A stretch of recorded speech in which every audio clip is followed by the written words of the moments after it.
thank you everybody for attending our social media platform webinar. Today, I'm just going to go over a few quick housekeeping while we get started. So to minimize distractions, we ask you to please keep your microphone muted for the duration of the webinar, unless it's your turn to speak. If you are speaking, try to keep the background noise to a minimum if you can. We understand if you can't. Please use the chat for questions and other important messages rather than a water cooler. Excessive chat notifications can become quite disruptive for many participants, especially those using screen readers. Please note that we will be using the built-in Zoom captions, which have been enabled if you would like to use them. We are recording the webinar, but we will stop the recording prior to the question period at the end. And the recording will be posted on the Accessible Libraries website when it is ready and the captions are added to it. Yeah, I think that's it for the housekeeping. Let's kind of get started. So today our presenters are Simon Jager, an accessibility analyst at the National Network for Equitable Library Service. Tate Hoyam, an accessibility tester at NNELS. Rianne Lepere is the Braille and Testing Coordinator at NNELS and part of the Public Library Accessibility Resource Center, or also known as PLARC project. And I'm Megan Selmer, the Web and Usability Assistant at NNELS and part of the PLARC project team as well. So I'm just going to begin with a land acknowledgement. Our presenters today come from across this land, living and working in what we now know as Canada. We respect and affirm the inherent and treaty rights of all Indigenous peoples and will continue to honor the commitments to self-determination and sovereignty we have made to Indigenous nations and peoples. We respectfully ask for you all to take a moment to acknowledge the lands on which you reside.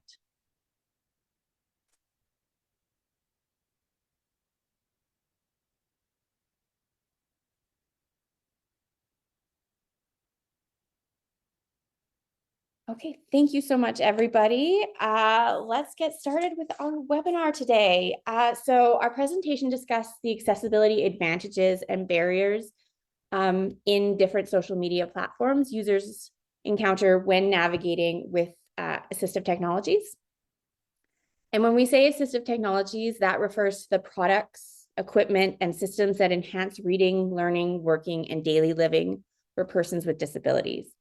So screen magnification and enhancement software, screen readers, refreshable Braille displays or note takers are all examples of assistive technology. The social media platforms included in the presentation were determined by popularity at the time of testing, but are by no means comprehensive, but we do cover quite a few. So first up, let's just dive in and we will talk about Facebook and begin with the advantages of Facebook. Simon? Okay, so Facebook, and actually Meta as a whole, has a dedicated accessibility team that works on the accessibility of all of their products. They can be reached pretty easily, they're fairly transparent about what they're doing, and they do pretty good work on the mobile applications in particular. There is a basic mobile site, mbasic.facebook.com, which works in basically any browser, even old flip phones and Internet Explorer and things like that, and is quite accessible, so people can access Facebook that way. There are mobile applications which are accessible to screen readers, VoiceOver and TalkBack. And when posting photos on Facebook, you can include alt text, which is a photo description that tells a screen reader user what the photo is. You can also have automatically generated alt text that will identify people and objects and text in the images. Tate.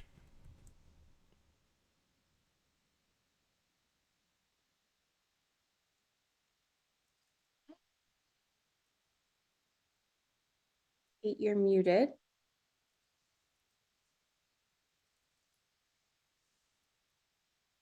Hello, can you hear me?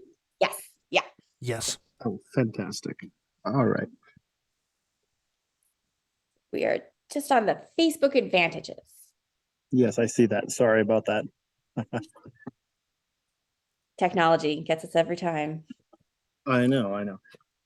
Well, what I saw with Facebook is that it had fairly decent Zoom accessibility up to about 200% roughly, which is the standard for uh, like web Zoom, like using your browser to zoom up, hitting Control and plus.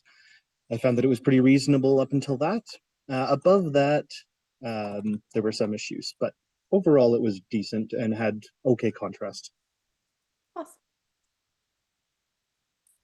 Next up, Facebook barriers. Okay, so some of the issues with Facebook as a platform. The desktop website is slow and pretty cluttered. When navigating it with a screen reader, it can be unresponsive and it can be frustrating to actually find the content you need because there's just so much there. The basic mobile site, on the other hand, is accessible, but it's limited in functionality. There's a lot of things that don't work as they should. Some things are just not there at all. You can't access certain functionality, and there's a lot of clicking around and page reloading because of how basic it is. The iOS app has slightly verbose accessibility labels, so the way VoiceOver reads some of the content in the app is unnecessarily verbose, and we'll see an example of that in a moment. The Android app doesn't have rotor actions yet. This is not in the slides, but the Android app has action buttons next to posts, and this tends to clutter up the interface. This will also make more sense in an upcoming demo. The mobile app sometimes has some accessibility regression, so they'll update it with some new design and then they won't run it by the accessibility team, and suddenly we can't use this feature anymore. And that's unfortunate. It speaks to a lack of communication sometimes, or a quick rollout of some new design. Tate. All right, so one thing I noticed with Facebook is that above Zoom levels of about 200, which is not uncommon if you are legally blind, there were a lot of issues with sort of title bars and headers and footers all taking, more than 30 or even 40% of the page. In particular, I found that if you tried to make a Facebook post and were using Zoom around the 200, 300% range, only 30% of the page was actually for your post itself. And the rest was title bars and buttons and things that were overlaying your post. And not very much actual posting could really happen there.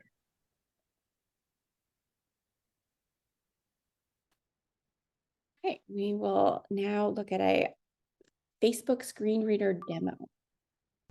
This is the Facebook app on an iPhone 13. I'm using the VoiceOver screen reader, which is built into every Apple device now, and which will read out what's on the screen, but it does quite a lot more than that. It also allows you to interact with the device using special gestures, and it allows you to tap something on the screen to find out what it is, which is probably the simplest gesture of them all. So rather than activating something when you touch it, you can have VoiceOver read out what that item is, thus allowing a totally blind user to explore the screen easily. So if I, in the Facebook app, touch the bottom Selected. left Home. corner, Tab. 1 of 6. it will tell me the tab name, it will tell me that it's selected because it was the tab that I initiated the search from, and it'll tell me that there are 6 tabs. Then, if we want to continue through the app from that point in reading order, that is to say, left to right, top to bottom, we can swipe right to go forward or left to go backwards back Video. through the Tab. app. 2 of 6. Marketplace. Tab. 3 of 6. Dating. Tab. 4 of 6. And so on.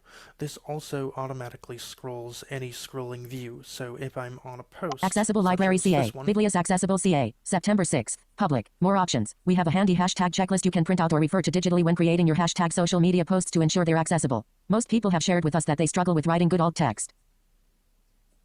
So you may have noticed that it said a few things that it shouldn't have needed to say, such as more options. That's actually not something that's visible as a control on the screen. It's just something that VoiceOver reads because it's part of the label that Facebook has created. It's a bug that's existed for years, but it's such a minor one that nobody has fixed it. If we swipe right from Accessible this, Library CA. Biblios Accessible CA. Accessible Library Again. CA. Accessible Library CA. it will automatically scroll to the next post as it goes. So this is how a blind person, a VoiceOver user, would scroll through Facebook. They just swipe right and keep on reading. Now we get to what's called rotor actions. These are quick actions you can take on an item, such as a Facebook post or a message in the Mail app or any item anywhere that has been given special actions in accessibility land. So for a mail message, it might be delete, archive, add star, something like that. On a Facebook post, well, let's swipe down with one finger and find Like. out for ourselves. React. Comment. Share. More options. So each time I'm Activate. swiping Default. down, I stand corrected, there is a more options option. Each time I'm swiping down, it's going to a different option. Now, normally, if I go to any control on this screen, and then I double tap once the VoiceOver cursor has reached it, I will activate that item. If I first swipe down more than once to find an accessibility action that I want, let's say like, I can then double tap it. We're not going to do that right this second, but we could. And instead of activating it and opening up the post, it will like the post. So these are really quick shortcuts that a VoiceOver user can use to accomplish something quickly. The only trouble is that the app developer has to implement them, and we'll see a really great example of what it's like when a developer doesn't implement them later on in this presentation.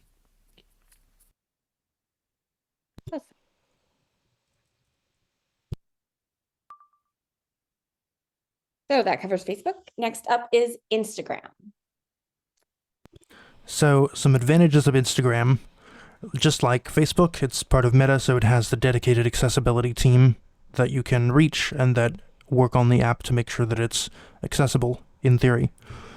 The mobile applications are very screen reader accessible. On iOS, they have rotor actions, just like you just saw on Facebook. Unfortunately, they don't on Android yet, either. Just like Facebook, alt text can be written for photos, and it can also be automatically generated for photos that don't have alt text. Tate. I had a very good experience with the good parts of Instagram. And the good parts are it has fantastic contrast. It is almost perfect black on almost perfect white for every button, every label, every piece of text. That part was fantastic. Next up, the barriers. So the major barrier that I know of and found in Instagram is that there are some bugs when adding stories to Instagram or editing them, and sometimes you won't be able to edit the text properly. There have been some unlabeled controls in the past, but they're slowly fixing those. So it is improving. Sometimes new features and redesigns are just not tested properly before they're introduced, so you get accessibility regressions. And of course, Instagram in general is pretty photo heavy, and there aren't a lot of people who put alt text on their photos, so that can be a barrier of its own, but it's not really Instagram's fault. Tate. Thanks, Simon. One of the cons that I found with Instagram was that above about 150, 160% zoom, we actually had a problem where posts would stop playing. If it was a video post, posts would stop playing right in the middle. As soon as you zoomed up, like again, about 150% zoom, it would just stop. The post would disappear from the page completely, and you'd be left with an incomprehensible mess of title bars overlapping each other. As soon as you zoomed back down, so 140 or 100% zoom, the post would continue playing. This violates a lot of WCAG requirements, and so that's my main issue with Instagram. Thank you. So next up, we're going to talk about Threads. And for the less popular or the newer platforms we're talking about today, I'm going to do a brief introduction. So Threads is an app where you can join and post in public conversations. The post can be up to 500 characters and includes text, hyperlinks, images, just a lot of different multimedia. And it's developed by the team of Instagram and is under the Meta umbrella. So you can use your Instagram login to access Threads. All right, so here are the advantages of Threads. So Threads, just like the other Meta products, supports alt text, automatically generated and written by the users. The button labels in the mobile apps are quite good. Every button is identified and you can tell what it is when you're using VoiceOver on iOS or TalkBack on Android. And from what I've been able to tell, the same goes for the website, which just recently rolled out. Previously, it was a mobile-only interface. And not directly an accessibility advantage, but it will eventually communicate with the same social media protocol that Mastodon uses, which means that Mastodon users and Threads users will be able to interact, and there are, as we'll see, quite a number of accessible options for accessing Mastodon, so that's kind of a benefit in its own. And back to Tate. Thanks, Simon. Threads, just like Instagram, has fantastic contrast. But that's about the only positive thing about it when it comes to browser zoom. So, unfortunately, sorry. No, I was just going to Threads say barriers. Yep. Yeah. The interface for screen reader users is very cluttered. I mean, the demo is going to illustrate this better than I could explain it live, but there are just so many controls per post and no rotor actions to speak of that actually navigating the interface and scrolling posts is really difficult. Also, the Threads interface, the Threads service requires an Instagram account, and as previously said, Instagram tends to be pretty picture heavy, so not all blind people are there. So there may be some barrier to entry because you first have to create an Instagram account and then join Threads. Tate. Well, for the downsides here, Threads has a problem. Again, this is a fairly common problem with browser zoom. You end up with title bars and headers and footers that go over top of the rest of the web page. In particular, even at 200% zoom, which is well within reason, over half of the screen is covered by a header bar, a search bar with some buttons, and a footer. As well, there's a For You button that just floats above the footer for some reason, and it clutters up even more of the screen. Like I said, taking up over half of the screen for non-content and just the menus. Well, and now we get to our demonstration. So here's a screen reader demo of Threads. The Threads app is Meta's answer to things like Mastodon and Twitter, or if you prefer X. It's a simple interface that allows you to post text, photos, or videos about equally. It's turning out to be quite photo-heavy if you believe the random For You tab without really following anyone, and it has some pretty major accessibility issues on the screen reader front. I talked earlier about rotor actions and how they could allow you to quickly perform actions on a particular item, like quickly liking a post without having to find and activate a like button, and things like that. What we have here is the complete opposite. There are no rotor actions whatsoever. Instead, each single control that is part of a post is a separate item that VoiceOver can flick to and read.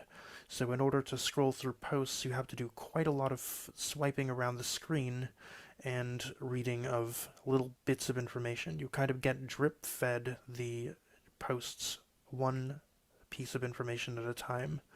So I'm Photo going by to quote touch today right button. about here. I specifically wanted to touch the username. Of course, it reads it incorrectly because it has no capitalizations and it's deliberately misspelled. So that's one control. Let's count these, if you will. That's the 17 hours username, ago. Button. More. Button. time, Follow quote of the day. 3, Button. Photo by quotes and poems on September 25th, 2023. Maybe an image of slow Loris and text that says big life lesson. If they want to, they will. Button. Image. Big life lesson. If they want to, they will. Okay, so that's an automatically generated alt text description, and then once again my phone extracted the text out of the image and also read it, so there was a little bit of redundant repetition there, but occasionally the phone's image recognition will actually be better than the automatic generated image descriptions, so it's useful to have both just in case something doesn't work as it should. Like. Button. Comment. Button. Repost. Button. Send. Button. 6 replies. Button. 1,316 likes. But it's real LMB. Button. Okay, so that's now the next post. That's close to 10 controls. I think it's over 10 for a single post, and that's what you get with every single one of them, assuming that there is no video player, there aren't multiple photos, things like that. I've seen it get up to 15 or 16 controls for a single post. Unfortunately, there's really no easier way to do this. There's no grouping of these controls, so there's no way to navigate them easily, and because of that, scrolling is, well, there really is no scrolling for a VoiceOver user. There's slowly going through each piece of information, or paging through the interface and trying to find the pieces of information you need by touch, which can be difficult if you can't see where they are on the screen. It's not a very fun app to browse through at the moment, and I'm certainly hoping that Meta addresses this in a future update, because it's like this everywhere on Android and web as well. But that's the current state of Threads.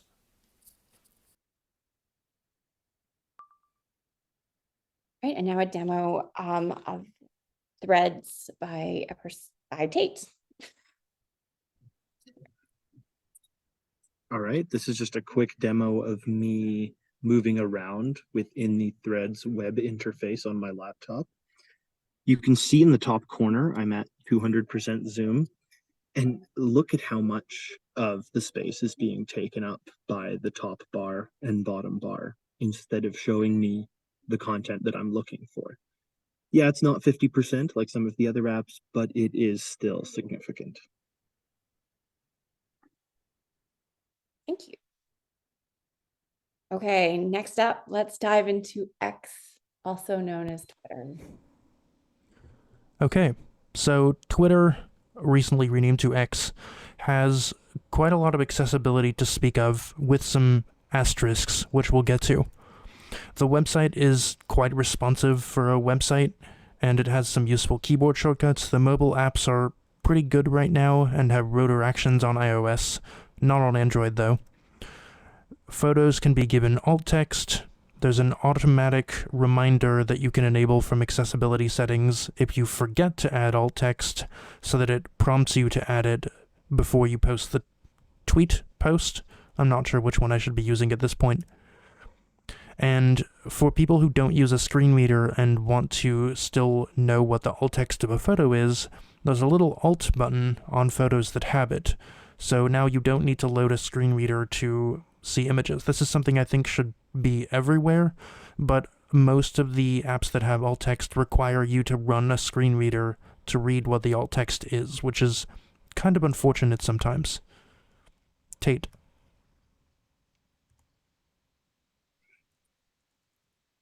Well, one thing to consider too with Twitter is that a lot of city governments use it to give out news. I know I live here in Calgary, Alberta, and the Calgary Police Service and the public library and all that have pages here. So it may possibly, depending on your city, have better accessibility as it comes to browser zoom than the city website, depending on how well they handle that internally. As well as that, the text size scales very well. I never felt like I had to zoom in more than necessary. Some websites force the text to be a little bit smaller than it should once you're zoomed in really far. I did not have this problem with Twitter. Okay, barriers. So, a slightly sad story. In November of 2022, when X changed hands, the entire accessibility team was let go. There haven't been a lot of changes to the app that would render it inaccessible, but we're not exactly sure whether there's still an accessibility team to speak of or developers who are aware of accessibility. So there's no certainty about whether the apps will remain accessible or whether the next redesign is going to break something. There already have been occasional accessibility issues, such as the compose button disappearing on Android and some scrolling issues on iOS, but that's always been true. It's never been completely perfect all of the time. One of the biggest problems, though, is that, again, shortly after Twitter changed hands, the third-party app service that apps like Twitterrific and Tweetbot were using to interact with Twitter was disabled, or really just made unaffordable to all developers. So those third-party apps, which were sometimes more accessible to certain users than the Twitter app itself, were now disabled and can no longer be used by anyone. Tate. One of the first problems I noticed with Twitter was that if you're not logged in, you get two overlapping dialogues asking you to log in. One being sign in with Google in the top right, and the second one being sign in to X, which is centered in the middle of the screen there. Generally, you don't want things overlapping with each other, especially when they're asking you for the same thing. If you change your Zoom levels while signing up, the CAPTCHA disappears for some reason. CAPTCHA is that little thing where you have to answer a math question or something to sign up for a service. Other bits of the sign up process had some errors if you changed your Zoom level during it. So I had to redo my username and password section of the form if I changed my Zoom level. Once I was logged in at higher Zoom levels, there were some issues where the latest post button, which shows up whenever you're on the home page, takes up about 15% of the screen space just on its own. It's way too big and sort of in the middle of the screen as you get to higher Zoom levels. The top bar only took about 10% of the screen, which is a lot, but not the worst offender. The new tweet button also overlays on your content and takes up another few percent of the screen. At the end of the day, we're looking at around 30% of the screen taken up by menus and buttons. When attempting to use the search function, scrolling up causes a banner that contains the search term to show up at the top. And so you get even more cut off. Not only do you have the menu, but you also have the search box on the top. So you get about 40% of your screen taken up just by menus and your search terms. When at moderate levels of zoom, it was okay to use at about 150% zoom. I noticed that instead of having the menus at the top and bottom, they moved to the left and right and had the posts centered. That was a lot easier to use and read.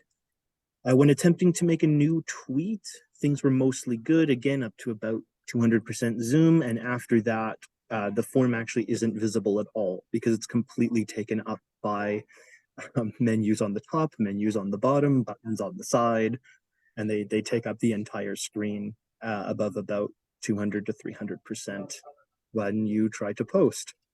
Twitter, in my estimation, has had the most of these failures all in one platform. Okay, so demo time. Yay! First up, Simon. Here's the Twitter app, which is now officially renamed to X, running on my iPhone 13 with VoiceOver. This app currently has no known accessibility team. The entire team was let go in November of 2022, so the accessibility of the app is questionable, but for the moment it seems to be quite good still. There are redirections, it's very easy to scroll through posts and content on the app, and generally things work as expected with very few exceptions when it concerns VoiceOver. So if I touch a post on this accessible libraries account, will 1. have it read Accessibility to us. Standards Canada. It's International Day of Sign Languages waving hand. Hashtag DYK sign language uses more than just hand gestures. It also uses facial expressions and body language to communicate. ASL, LSQ, and Indigenous sign languages are essential to the inclusion of deaf communities in Canada. Okay, so I can now swipe down to go through rotor actions, which are quick shortcuts that we can perform on this post. I guess you can't call them Reply. tweets anymore. Repost. Like. 347 views. Share via. Copy tag. More action. View post authors. At ACC Standard CA. Hashtag. DYK. Activate. Default. And back around to activate, which is just VoiceOver's way of saying tap. So if I do double tap now, it will activate that post, which means that it will open it the same way it would if one were to tap it. Biblios Accessibles Libraries Reposted. Button. And now we can go through it in more detail. The thing I'm really Profile. interested to Access. get to. More actions. It's International Day of Sign. Hashtag DYK. ASL. LSQ. And Indigenous. Hashtag. Hashtag DYK. That's just a link to Graphics search of for hands that gesturing the hashtag. letters A, S, and C in ASL. Text reads International Day of Sign Languages. Image International Day of Sign Languages. ALT, Canada. Okay, so a couple of things just happened. First, it read out the alt text that somebody on that Twitter account had actually typed for the image, so thank you for that. That's a great image description. Then VoiceOver itself tried to do AI text recognition on the image. I don't have it reading the verbose descriptions because I thought it would get a little bit, well, verbose, but it does still do text recognition on some images. And it did here. It seemed to get most of the text, and it also got the little Alt button, which is a control that X recently added so that people could view the alt text visually without having to turn on a screen reader. So it picked up on a little bit of extraneous text, but it did read the text to us, even though it didn't really give us context for the image. So that's X in a nutshell. It's mostly accessible throughout, and we're not sure if it's going to remain that way, but it's pretty good with VoiceOver. And the same remains true of Android and web, where there are some handy keyboard shortcuts you can use to navigate quickly from one post to the other or from one section to the other. Okay, and now Tate's demo. This is just a quick demo of me sort of jumping around Twitter, or X, as you may call it. I'm using search, and you can even see here if I scroll up. Well, when I scroll up, you'll see that that top bar comes back, and then we have a bunch of the screen being taken up by that, and the new post button in the bottom right. It's just a bunch of overlay that stops you from reading the content you want to. All right, TikTok. Okay. So, using a screen reader with the TikTok apps for iOS and Android, it is possible to explore content and navigate the app, but there are some asterisks to that. The website has some... Actually, I'm going to say the website and apps do have some specific accessibility work done on them to make them more accessible, and that seems to be continuing at a slow but steady pace. It does appear to have mobile developers who are aware of accessibility. I'm not sure how long that's been true, but they're making some fixes to the apps as they stand right now. Tate. TikTok was very usable with, a level of zoom even into the moderate 200s and 300%. It was usable without an account. And the great part about TikTok is that it has mostly vertical video. And so where do all the buttons and menus go? To the left and right side. I would say that it was extremely usable. Hey, barriers. So, from the outside, looking for accessibility related information, it seems like it hasn't really taken into account users with accessibility needs. There's no accessibility help page, accessibility statement, or accessibility help desk, and it seems like there's no accessibility team either. There are numerous accessibility issues on every platform. Even on the web, where there seem to be some pretty significant changes, the video player controls are still accessible, which, if you're going to have one thing that should work, it should be the video player on TikTok. I think we can all agree. TikTok, rather. There is no way to tell which camera is active when you're posting a video on iOS, at least, and I believe Android as well. When you press the flip camera button, a screen reader user will not get any feedback about which camera they are switching to. So you may be able to see through the viewfinder which camera it's using, but if you can't see that viewfinder, you will have no idea. And Tate.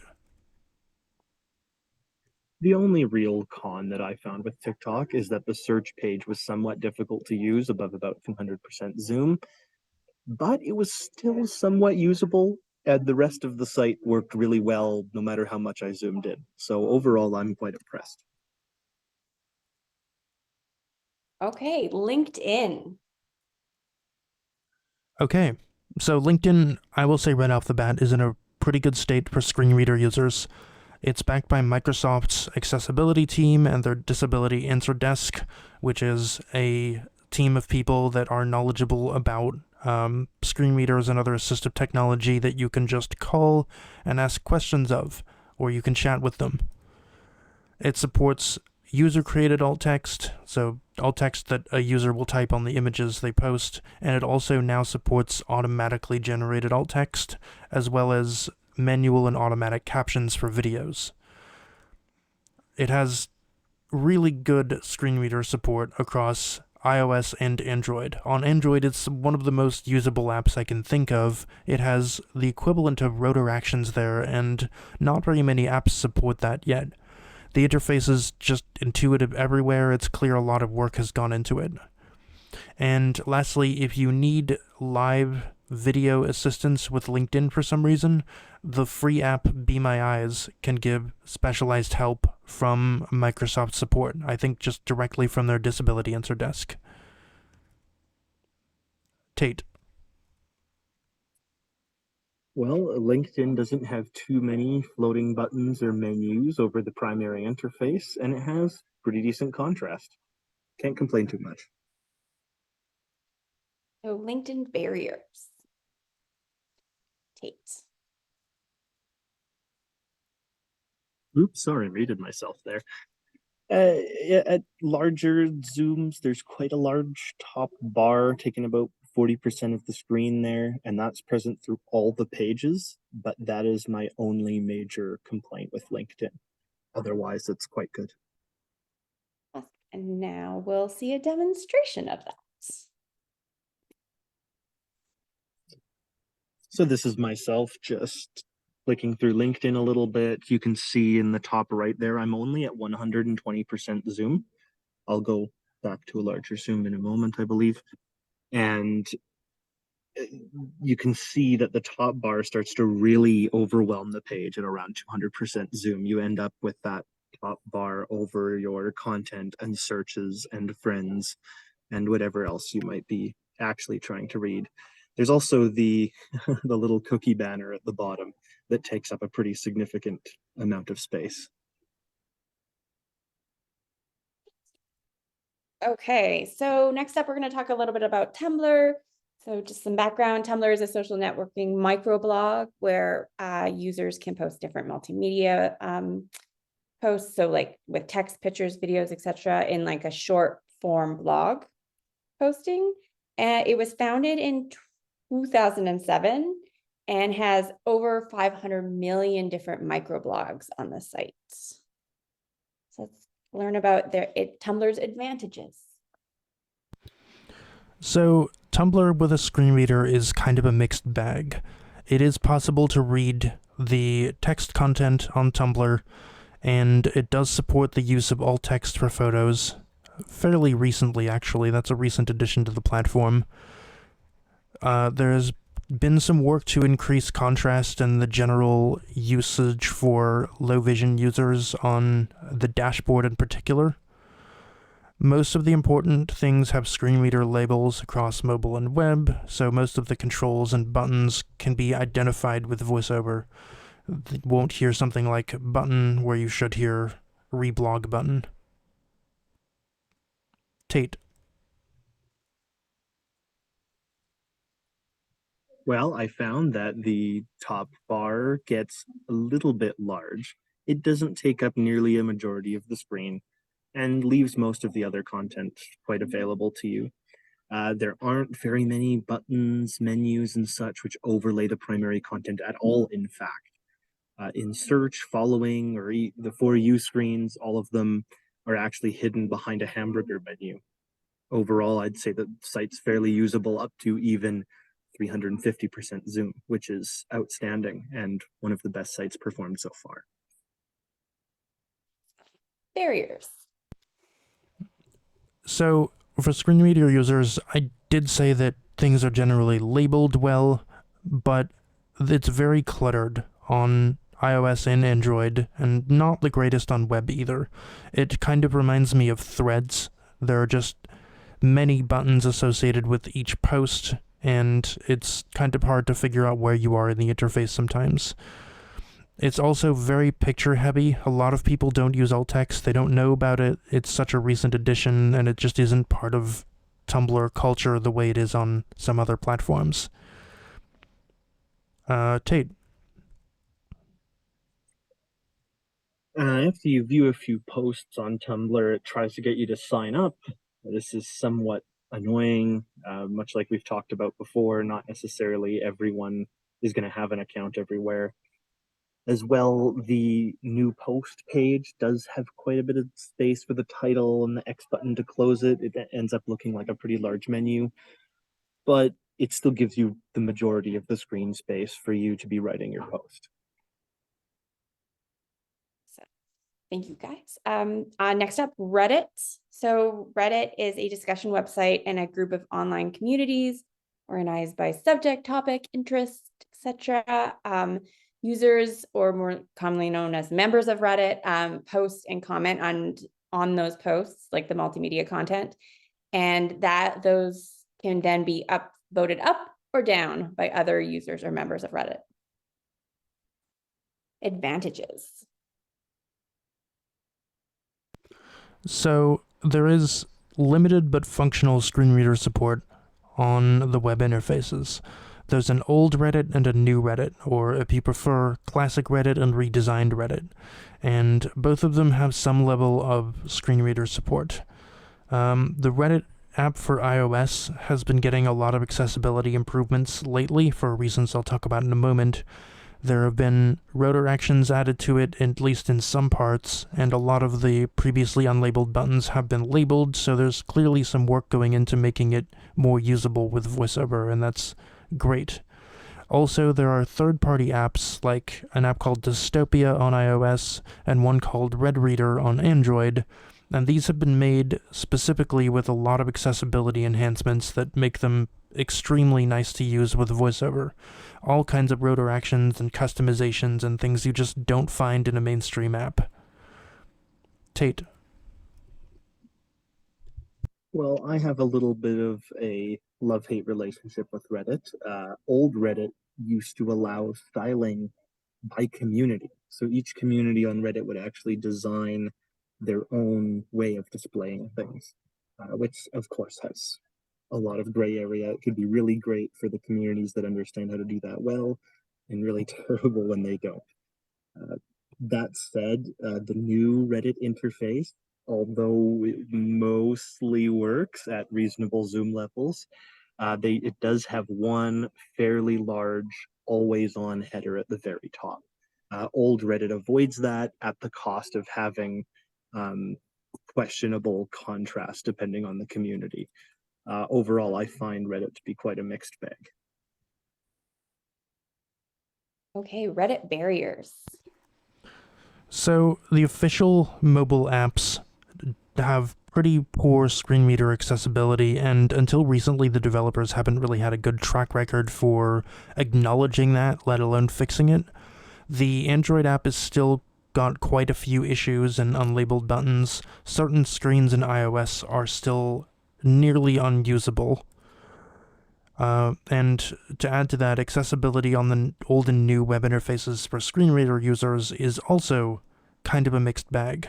There are things that the old interface doesn't have, like headings between posts, for instance, that makes it hard to navigate, but there are also things that are less accessible on new Reddit, so you have to know when to switch back and forth between one to the other, and it's the kind of thing I get used to as a fairly technical user who is on Reddit a lot, but it's very confusing. Reddit made some changes to their API, the service that application developers can use to make third-party apps for Reddit, to display Reddit in their own interface. And the changes basically forced all of these developers off the platform. One of the main apps that people will have perhaps heard of is Apollo. The developer had to stop making it because it was no longer possible to make money off it at all. And this app was kind of middle of the road when it came to screen reader accessibility, but it was a big loss for the community in general. Reddit eventually conceded that apps that have accessibility in their design process can continue to use their API for free.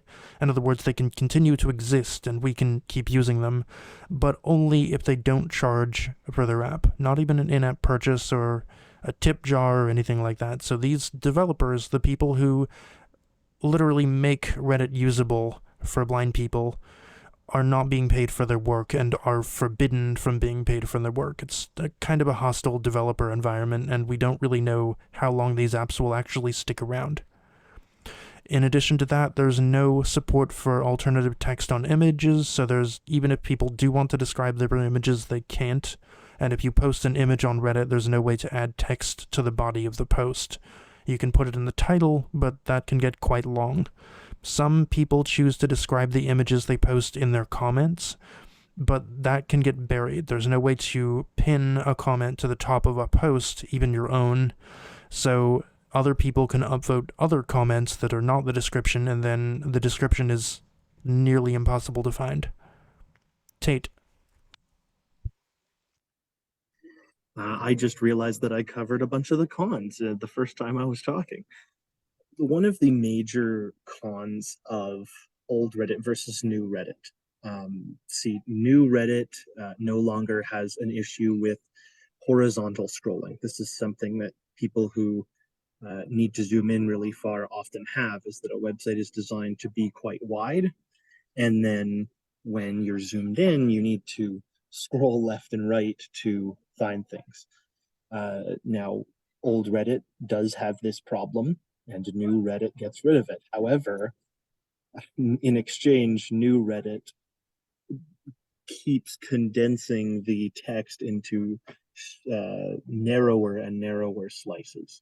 I think that we have a video, Nels has a video here, Accessible Libraries, about email threading and how if you use large text, sometimes it just gets so narrow, there's only a few characters or a few words on each line, and Reddit has that problem now. Okay, so our last platform we'll cover today is Mastodon. So Mastodon is a free open source software made up of independently run servers. Each server has its own established terms of service, context, privacy policy, etc. So those rules, the established terms, are enforced locally. And members, when joining Mastodon, should join a server with the rules they most agree with, or host their own, which is also an option. Users of Mastodon are members of a specific server, but can interact with and follow users who belong to other servers. And as Simon mentioned previously, eventually threads will be, they'll be able to interact with people on threads. And finally, the posting on Mastodon can include text, pictures, videos, polls. It's a lot of multimedia. So what are Mastodon's advantages? Okay, so the official mobile apps and the web interfaces on Mastodon servers by default are fairly accessible to screen reader users, and they're also open source. So that means that anybody can make accessibility changes and fixes and can communicate very transparently with the developers about what's going on with them and what's going wrong or what's going right. So that means that anyone can develop apps for Mastodon as well, because the API is also open source, and they can make their own interfaces and their own accessibility changes that makes those interfaces nice to use. There's also support for descriptions on media, the alt text on photos, and audio transcripts or descriptions in general of audio files and videos. Tate.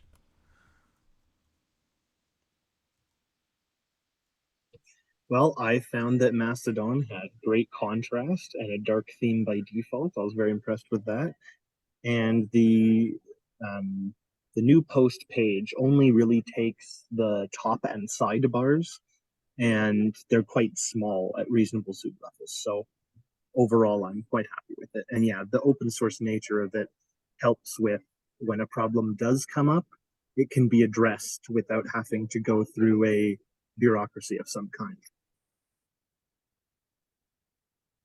Some barriers. Okay, there are a couple of screen reader accessibility issues on the main page of the default Mastodon layout, and these haven't been fixed very quickly or at all. And the only other real disadvantage, though not a specific accessibility one, is that it's not very widely adopted yet. There are only about 14 million Mastodon users across all servers as of this month. And Tate. Well, like I said, those top and right-hand side bars can take up a little bit of extra space, about above 200% zoom, but it's okay otherwise. There are additional menus like search results and notifications take an additional 10 to 20% of the screen. So if you're searching something, sometimes you're a little bit cramped. And the internal hamburger menu, when you're posting, goes off screen at any zoom level above 110. Which means that, again, this introduces horizontal scroll where you have to go left and right to find what you're looking for. So unfortunate, but overall reasonable experience. All right, and now the Mastodon screen reader demo.